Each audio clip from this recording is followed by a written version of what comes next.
Поджигатель войны. Поджигатель войны. Лжец. Бандит. Лжец. Поджигатель войны.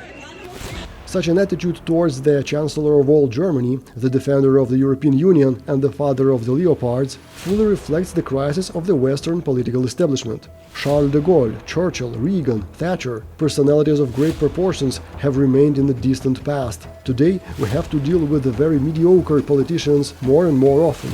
What does this lead to? I am Andrey Sych. This is the screenshot rubric. Let's figure it out.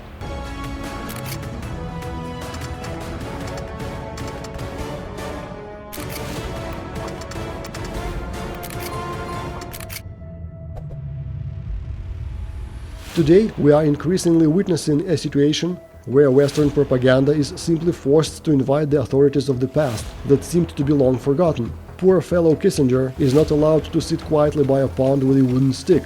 First, they demanded his statement, then a program article is produced on his behalf. And both gain a record number of feedback among the population. The today's false weaklings with dropped ratings are no longer interesting to their own citizens. The reaction to their appearance in public is always the same.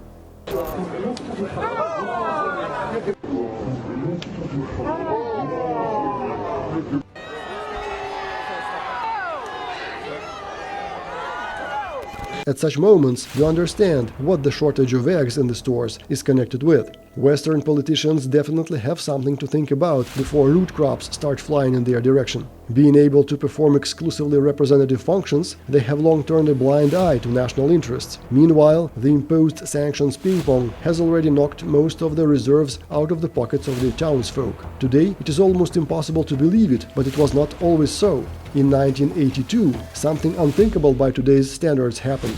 West German, French, British, Italian governments supported their manufacturers by declaring American sanctions illegal. We can say with full confidence that everywhere in the Baltic states, in Poland, there are protégés of the same guys who are sitting overseas. I have often seen such a picture when the Prime Minister of Latvia, for example, went to the United States Embassy all the time, probably to get some kind of a manual.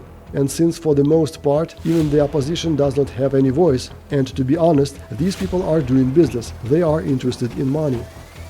Donkey obedience has its reasons. One half of Western politicians is kept by corruption hooks. Scholz, for example, is still involved in the case of billions in tax evasion. Step left, step right, welcome to prison. The second half simply forces you to use the famous quote by Sergei Lavrov. Psaki did not hold a single press conference without saying some absurd things. Liz Truss managed to doubt the sovereignty of Russia over Rostov and Voronezh.